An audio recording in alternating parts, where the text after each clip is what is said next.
साथियों नमस्कार। आज की विज्ञान और प्रौद्योगिकी की क्लास में हम बात करेंगे गुरुत्वाकर्षण के बारे में। सबसे पहले यदि हम गुरुत्वाकर्षण के नियम की बात करें तो हम पाते हैं कि किन्हीं भी दो वस्तुएं, कोई भी दो वस्तुएं हैं, वो दो वस्तुएं सदैव अपने बीच में एक आकर्षण बल महसूस करती हैं। यानी एक वस्तु, मान लो कोई वस्तु ए है, कोई वस्तु क्या है, बी है। ये दोनों वस्तुएं एक दूसरे की ओर एक आकर्षण बल महसूस करती हैं। माना ये वाली F1 और ये F2 नाम का जो बल है वो एक दूसरे की ओर महसूस यदि करती हैं तो उनका जो परिणामी बल होता है वो क्या होता है, F। यानी F बल से ये एक दूसरे की ओर खिंचती हैं, एक दूसरे की ओर आकर्षित होती हैं। अब ये जो बल, जो ये वस्तुएं एक दूसरे की ओर लगाती हैं, एक दूसरे की ओर जिस बल से ये वस्तुएं आकर्षित होती हैं, ये कुछ कारकों पर निर्भर करता है। और वो कारक होते हैं इनका द्रव्यमान और इन दोनों वस्तुओं के बीच की दूरी, जिसे हमने r से इंडिकेट किया है। मान लीजिए एक वस्तु का द्रव्यमान m1 है, दूसरी वस्तु का द्रव्यमान क्या है, m2 है, और ये दोनों वस्तुएं एक दूसरे से r दूरी पर स्थित हैं। इस स्थिति में इनके मध्य लगने वाला जो आकर्षण बल होगा वो होगा इनके द्रव्यमान के तो क्या होगा, समानुपाती। द्रव्यमानों के तो क्या होगा, समानुपाती होगा। जबकि इनके बीच की दूरी के क्या होगा, व्युत्क्रमानुपाती होगा। सम्मिलित रूप से यदि हम इसे लिखें तो हम इसे लिख सकते हैं F समानुपाती m1 m2 बटा r। r इन दोनों वस्तुओं के बीच की दूरी है। m1 एक वस्तु का द्रव्यमान और m2 दूसरी वस्तु का द्रव्यमान। अब इस समानुपाती के निशान को जब बराबर के निशान में बदलना होता है तो यहां हमें एक नियतांक लेना पड़ता है, और वो नियतांक हम लेते हैं g। यानी इस निशान को हमने हटा दिया और बराबर का निशान जब लगाएंगे तो एक नियतांक हमें लेना पड़ेगा। उस नियतांक को मान लिया हमने g। तो f बराबर क्या हो जाता है, g m1 m2 upon r square. यही क्या कहलाता है, न्यूटन का गुरुत्वाकर्षण का नियम कहलाता है, जो ये कहता है कि किन्हीं दो वस्तुओं के बीच में लगने वाला आकर्षण बल, या कह सकते हैं गुरुत्वाकर्षण बल भी हम उसे कह सकते हैं, यदि इन दोनों वस्तुओं में से एक वस्तु क्या हो, पृथ्वी हो, तब उसको गुरुत्वाकर्षण बल कह दिया जाता है, जिसे हम आगे समझेंगे। लेकिन फिलहाल के लिए न्यूटन का जो गुरुत्वाकर्षण का नियम है वो क्या कहता है कि किन्हीं दो वस्तुओं के बीच में लगने वाला आकर्षण बल उन वस्तुओं के द्रव्यमानों के तो क्या होता है, समानुपाती होता है, और उन दोनों वस्तुओं के बीच की दूरी के वर्ग के व्युत्क्रमानुपाती होता है, जिसे फॉर्मूला या सूत्र के रूप में हम इस प्रकार से लिख सकते हैं। यहाँ g जो है ये एक नियतांक है, जिसे सार्वत्रिक गुरुत्वाकर्षण नियतांक बोला जाता है, और इसका जो मान होता है वो होता है 6.67 into 10⁻⁻11 newton metre square upon kg square. ये बात हुई न्यूटन के गुरुत्वाकर्षण नियम के बारे में। अब हमने देखा कि न्यूटन का गुरुत्वाकर्षण नियम ये कहता है कि किन्हीं दो वस्तुओं के बीच में लगने वाला बल डिपेंड करता है द्रव्यमानों पर। यदि इन दोनों वस्तुओं में से एक वस्तु क्या हो, मान लो अर्थ हो यानी पृथ्वी हो, तो पृथ्वी भी क्या करेगी, प्रत्येक वस्तु को, प्रत्येक ऑब्जेक्ट को, प्रत्येक वस्तु को अपनी ओर इस नियम के हिसाब से खींचेगी। और ये जो खींचना कहलाता है वो कहलाता है गुरुत्वाकर्षण बल। अर्थात एक तरफ पृथ्वी, दूसरी तरफ कोई वस्तु हो, तो इस वस्तु को पृथ्वी अपनी ओर जिस बल से खींचती है उस बल को हम क्या कह देते हैं, गुरुत्वाकर्षण बल कह देते हैं। गुरुत्वाकर्षण बल कह देते हैं। और ये जो गुरुत्वाकर्षण बल है, जैसा हमने देखा था कि बल दो वस्तुओं के बीच में किस पर निर्भर करता है, इनके द्रव्यमानों पर। यदि पृथ्वी के द्रव्यमान को हम कैपिटल M और वस्तु के द्रव्यमान को स्मॉल m हम माने, और इनके बीच की दूरी को हम क्या माने, r माने, और पृथ्वी की त्रिज्या को यदि हम किस से कैपिटल R से डिनोट करें, तो इनके बीच की जो दूरी है वो पृथ्वी की त्रिज्या की अपेक्षा बहुत कम होती है, क्योंकि पृथ्वी की त्रिज्या बहुत बड़ी और पृथ्वी की त्रिज्या की अपेक्षा ये दूरी r जो होती है वो बहुत ही क्या होती है, न्यून होती है। तो इसे हम क्या मान लेते हैं, नगण्य मान लेते हैं। और धरती पर स्थित किसी भी वस्तु और धरती के बीच के मध्य की जो दूरी है उसको कितना मान लेते हैं, पृथ्वी की त्रिज्या के बराबर मान लेते हैं, जिससे गुरुत्वाकर्षण बल जो पृथ्वी किसी वस्तु पर लगाती है वो क्या निकल के आता है, G M M upon R square. M पृथ्वी का द्रव्यमान, स्मॉल एम जो होता है वो वस्तु का द्रव्यमान, और आर पृथ्वी की त्रिज्या कहलाती है। ये लगता है गुरुत्वाकर्षण बल किसी भी वस्तु पर पृथ्वी के द्वारा। अब जब भी गुरुत्वाकर्षण बल लगता है या किसी भी प्रकार का कोई बल लगता है तो उस बल के साथ सदैव एक त्वरण जुड़ा रहता है। क्यों? क्योंकि बल के यदि फॉर्मूला को हमने देखें, जो कि हमने गति के नियमों में पढ़ा था, तो हमने देखा था कि किसी वस्तु पर लगने वाला बल एफ एम ए के बराबर होता है, जहां ए होता है त्वरण। यहां इस दशा में हम क्या मान सकते हैं, इस एफ को एम जी मान सकते हैं, और जी क्या हुआ, गुरुत्वीय त्वरण। क्या हो गया, गुरुत्वीय त्वरण। तो हम कह सकते हैं एफ बराबर एम जी बराबर G M M upon R square, यानी M G equal to G M M upon R square हम कह सकते हैं। यहां एम से एम कट गया तो जी बराबर क्या आ गया, G M upon R square. G M upon R square किसका मान आ गया, गुरुत्वीय त्वरण का मान आ गया। तो हम कह सकते हैं गुरुत्वाकर्षण बल के कारण गुरुत्वीय त्वरण लगता है, जिसे हम जी से इंडिकेट करते हैं, और ये जी किसके बराबर होता है, G M upon R square. अर्थात ये समानुपाती तो होता है किसके, पृथ्वी के द्रव्यमान के, और व्युत्क्रमानुपाती होता है किसके, पृथ्वी की त्रिज्या के वर्ग के क्या होता है, व्युत्क्रमानुपाती होता है। ये था गुरुत्वाकर्षण बल और गुरुत्वाकर्षण बल से संबंधित गुरुत्वीय त्वरण। और इस गुरुत्वीय त्वरण के कारण ही प्रत्येक वस्तु जो होती है वो धरती की ओर नीचे की तरफ ऊर्ध्वाधर नीचे की ओर क्या चली जाती है, खिंची हुई चली जाती है। अब गुरुत्वीय त्वरण का जो ये मान होता है, उसके मान को यदि हम देखें, मापें, तो वो निकलता है 9.8 मीटर पर सेकेंड। अर्थात प्रत्येक वस्तु धरती की ओर इस वेग से 9 मीटर पर सेकंड के वेग से कहां जाती है, नीचे की ओर, इस त्वरण से नीचे की ओर क्या करती है, गति करती है। ठीक है। अब ये जो गुरुत्वीय त्वरण होता है वो हमने देखा कि किस पे निर्भर कर रहा था, पृथ्वी की आकृति पर निर्भर कर रहा था। इसका मतलब ये वस्तु की आकृति पर निर्भर नहीं करता है। कोई भी वस्तु जो नीचे की ओर गुरुत्वीय त्वरण महसूस करेगी, उस वस्तु के ना तो ये द्रव्यमान पर निर्भर करता है, ना ही उस वस्तु की आकृति पर निर्भर करता है। अर्थात चाहे हल्की वस्तु को छोड़ दो, चाहे भारी वस्तु को छोड़ दो, वो क्या होगी, एक साथ पृथ्वी पर पहुंचेंगी। लेकिन अलग क्या हो जाता है, इन वस्तु जब नीचे गिर रही हैं तो उनके द्वारा उन पर लगने वाला घर्षण बल जो होता है वो अलग अलग होता है।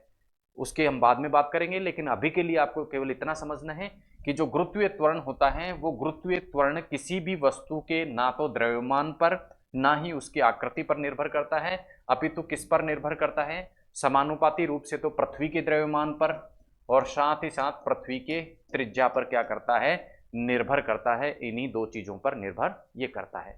अब इन दोनों चीजों की निर्भरता के आधार पर जो त्वरण होता है वो अलग अलग जगह क्या हो जाता है, अलग अलग हो जाता है। पृथ्वी के अलग अलग भागों पर जो त्वरण होता है वो अलग अलग होता है। कैसे, अब देखिए, हम देखते हैं पृथ्वी की आकृति को यदि हम देखें तो हम पाएंगे इस जगह हम नॉर्थ पोल और एक तरफ हम क्या पाते हैं, साउथ पोल पाते हैं। यानी पृथ्वी की यदि आकृति को इस प्रकार से हम देखें तो ये तो क्या होती है, विषुवत रेखा। क्या होती है, विषुवत रेखा। और ये होता है नॉर्थ पोल और ये होता है साउथ पोल।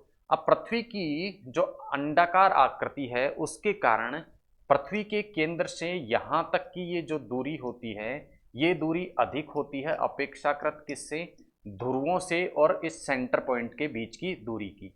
ठीक है। इस दूरी को मान लो हम x माने और इस दूरी को y माने, तो हम पाते हैं कि x जो होती है वो कम होती है किससे, y से। तो हम कह सकते हैं ध्रुवों से और पृथ्वी के केंद्र के बीच की जो दूरी होती है वो अपेक्षाकृत कम होती है। यानी ध्रुवों पर r का मान होगा वो अपेक्षाकृत कम होगा। और हमने देखा था g व्युत्क्रमानुपाती रूप से संबंधित है किससे, r से। r ध्रुवों पर क्या हो गया, कम हो गया। तो इसका मतलब g या गुरुत्वीय त्वरण ध्रुवों पर क्या हो जाएगा, ज्यादा हो जाएगा। तो पृथ्वी का वो कौन सा हिस्सा है जहां पर g का मान या गुरुत्वीय त्वरण का मान अधिकतम होता है, तो वो हिस्सा है पृथ्वी के ध्रुव। दोनों ध्रुवों पर गुरुत्वीय त्वरण या गुरुत्वाकर्षण बल का मान क्या होता है, अधिकतम होता है।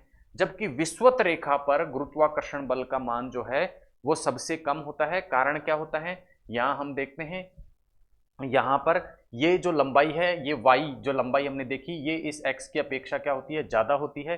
तो जब r ज्यादा हो गई, r ज्यादा हो गई, तो g क्या हो जाएगा, व्युत्क्रमानुपाती रूप से संबंधित होने के कारण क्या हो जाएगा, कम हो जाएगा। तो हम कह सकते हैं ध्रुवों पर गुरुत्वीय त्वरण या गुरुत्वाकर्षण बल का मान अधिक होता है, जबकि विषुवत रेखा पर गुरुत्वाकर्षण बल का मान या गुरुत्वीय त्वरण का मान क्या होता है, कम होता है। ठीक है। तो हम कह सकते हैं जो कोई भी पिंड होता है उसका द्रव्यमान तो पृथ्वी के प्रत्येक बिंदु पर एक जैसा होगा, लेकिन उसका भार, भार क्या होता है, किसी भी वस्तु का भार क्या होता है, द्रव्यमान गुणा गुरुत्वीय त्वरण। तो भार किसी वस्तु का कहां ज्यादा होगा, जहां पर जी ज्यादा होगा, गुरुत्वीय त्वरण ज्यादा होगा।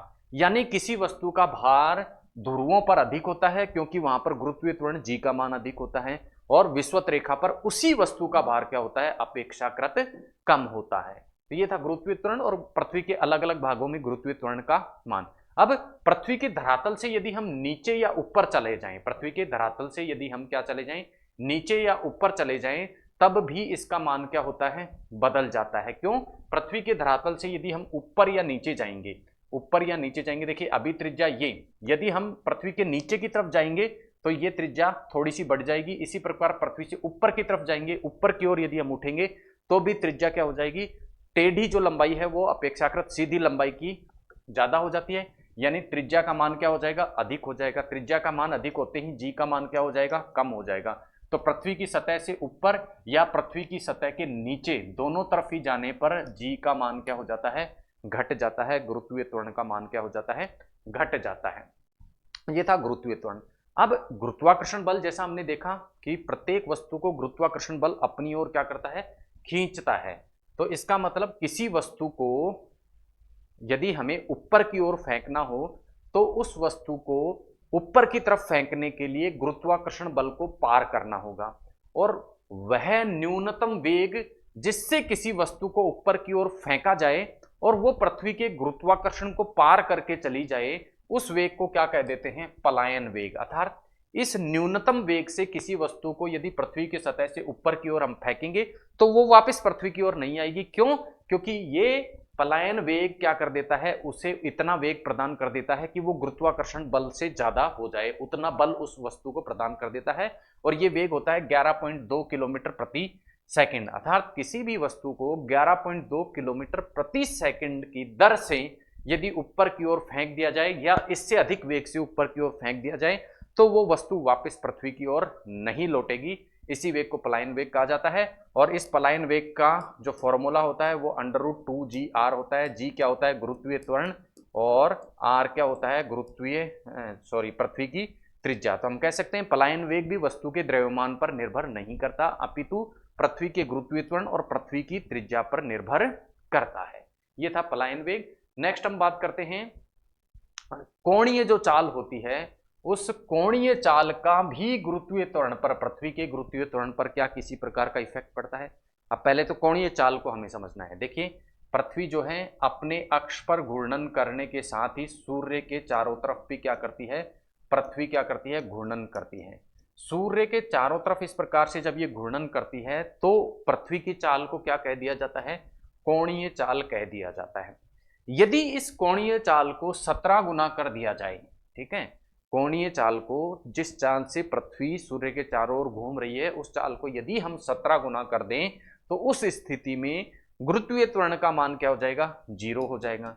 जब गुरुत्वीय त्वरण का मान 0 हो जाएगा तो किसी भी वस्तु का भार, जिसे हम क्या किससे दर्शाते हैं, mg से दर्शाते हैं, वो भी क्या हो जाएगा, 0 हो जाएगा। अर्थात उस स्थिति में हमें भारहीनता की स्थिति मिल जाएगी। यानी किसी भी पिंड, किसी भी स्थिति में यदि पृथ्वी को इतना कोणीय चाल दे दी जाए कि वो वर्तमान कोणीय चाल से 17 गुना हो जाए, 17 गुना तेजी से यदि पृथ्वी घूमने लग जाए सूर्य के चारों ओर, उस स्थिति में भारहीनता की स्थिति प्राप्त हो जाएगी। प्रत्येक वस्तु का भार क्या हो जाएगा, 0 हो जाएगा। इसी प्रकार से यदि लिफ्ट में हम जाते हैं तो लिफ्ट में जाते समय भी चूंकि हम क्या कर रहे हैं, पृथ्वी का जो गुरुत्वाकर्षण है उसके विपरीत गति करते हैं या उसकी ओर गति करते हैं। लिफ्ट जब नीचे आती है तो गुरुत्वाकर्षण जो बल लगता है उसकी दिशा में हम कार्यरत रहते हैं, और जब ऊपर की ओर लिफ्ट जाती है तो उसके विपरीत एक प्रकार का बल लगता है। तो जब लिफ्ट में कोई भी व्यक्ति क्या होता है, यात्रा कर रहा होता है, तो उसके भार में कुछ कमी या कुछ अधिकता उसे क्या होती है, महसूस होती है। जब लिफ्ट ऊपर की ओर जाती है तो व्यक्ति को क्या करता है, पिंड को या व्यक्ति को या कोई भी वस्तु जो लिफ्ट में रखी है उसका जो भार होता है वो बढ़ा हुआ प्रतीत होता है। बढ़ा हुआ प्रतीत क्यों होता है, क्योंकि जी उसे, गुरुत्वीय त्वरण उसे बढ़ा हुआ प्रतीत होने लगता है। इसी तरह यदि लिफ्ट में नीचे की ओर आ रहे हैं तो क्या होता है, उसे पिंड को या व्यक्ति को अपना भार क्या होता है, घटा हुआ प्रतीत होता है, कम होता हुआ प्रतीत होता है। यदि लिफ्ट एक समान वेग से या तो ऊपर जा रही है या नीचे आ रही है, तो उस स्थिति में अर्थात वेग में किसी प्रकार का परिवर्तन नहीं है, लिफ्ट का एक समान वेग से जा रही है, चाहे ऊपर जाओ चाहे नीचे आओ, इन दोनों ही स्थितियों में पिंड को या व्यक्ति को किसी प्रकार के भार में परिवर्तन का एहसास नहीं होता, किसी प्रकार का भार परिवर्तन जो है वो प्रतीत उसको नहीं होता। अब एक स्थिति की हम कल्पना करें जिसमें कोई लिफ्ट है वो नीचे की ओर आ रही है, और नीचे की ओर आते समय यदि लिफ्ट जिस डोरी से बंधी हुई है वो डोरी क्या हो जाए, टूट जाए, तो टूट जाएगी, तो अब क्या होगा, किसी भी प्रकार का एक्सटर्नल फोर्स कार्यरत नहीं है, गुरुत्वाकर्षण बल के प्रभाव में ही लिफ्ट तेजी से क्या होगी, नीचे की ओर जाएगी, और इस प्रकार से ये मुक्त पिंड की भांति नीचे की ओर गिरेगी, और व्यक्ति भारहीनता की स्थिति को क्या करेगा, महसूस करेगा, यानी व्यक्ति को अपना भार शून्य महसूस होने लग जाएगा यदि लिफ्ट की डोरी टूट जाए नीचे उतरते समय। इसी प्रकार यदि लिफ्ट नीचे उतर रही है उस समय जो उसका त्वरण है, लिफ्ट का जो त्वरण है जो कि लिफ्ट के वेग के कारण उत्पन्न होता है, लिफ्ट का त्वरण यदि गुरुत्वीय त्वरण जो नीचे की ओर गुरुत्वाकर्षण बल के कारण लिफ्ट पर लग रहा है उससे अधिक हो जाए, यानी लिफ्ट का त्वरण गुरुत्वाकर्षण का जो त्वरण है उससे अधिक हो जाए, तो लिफ्ट में जो पिंड है या व्यक्ति है या वस्तु है वो क्या होगा, ऊपर लिफ्ट की छत से जाके चिपक जाएगा। तो इस प्रकार की कुछ स्थितियां गुरुत्वाकर्षण बल के कारण हमें लिफ्ट में देखने को मिल सकती हैं। नेक्स्ट हम बात करते हैं निर्वात में या किसी माध्यम में वस्तु जब नीचे की ओर गिरती है तो उस पर किस प्रकार से गुरुत्वाकर्षण बल कार्य करता है। जैसा मैंने आपको बताया, गुरुत्वीय त्वरण या गुरुत्वाकर्षण बल जो किसी पिंड पर नीचे की ओर लगता है वो उस पिंड के द्रव्यमान पर निर्भर नहीं करता। इसलिए यदि निर्वात में जहां कोई वातावरण नहीं हो, चाहे किसी भी भार की वस्तु को नीचे की ओर गिराया जाए तो वो एक साथ गिरेंगी, चाहे भारी वस्तु हो चाहे हल्की वस्तु हो, दोनों एक साथ पहुंचेंगी धरती पर। लेकिन हम देखते हैं कि हमारे यहाँ वायुमंडल मौजूद है, और वायुमंडल मौजूद होने के कारण जब क्या होता है, कोई भी वस्तु नीचे की ओर गति करती है तो इस पर क्या करता है, घर्षण बल कार्य करता है, और ये घर्षण बल इस वस्तु को नीचे आने से रोकता है। भारी जो वस्तु है वो भारी वस्तु पहले नीचे पहुंच जाती है। क्यों? क्योंकि भारी वस्तु उस घर्षण बल के प्रतिरोध को कम कर देती है। वस्तु जितनी भारी होगी वो उतनी ही तेजी से नीचे आएगी। कारण क्या होता है, क्योंकि उस पर घर्षण बल इतना प्रभाव नहीं डाल पाता है। हल्की वस्तु पर घर्षण बल ज्यादा प्रभाव डालता है जिससे उसको समय अधिक लगेगा। तो ये आपको ध्यान रखना है। निर्वात में प्रत्येक वस्तु यदि ऊपर से गिराई जाए तो एक साथ नीचे पहुंचेगी, चाहे हल्की हो चाहे भारी हो। लेकिन यदि माध्यम में गिराया जाए तो घर्षण बल की उपस्थिति के कारण एक वस्तु पहले पहुंचेगी और एक वस्तु बाद में। पहले कौन सी पहुंचेगी, भारी, बाद में कौन सी, हल्की। तो ये थे गुरुत्वाकर्षण के कुछ सामान्य नियम, और किस प्रकार से इन सामान्य नियमों के द्वारा हमारे दैनिक जीवन की कुछ घटनाएं हैं उनको व्याख्यात किया जा सकता है। इसी प्रकार के आज नए टॉपिक के साथ मिलते हैं अगली क्लास में। तब तक के लिए धन्यवाद। जय हिंद।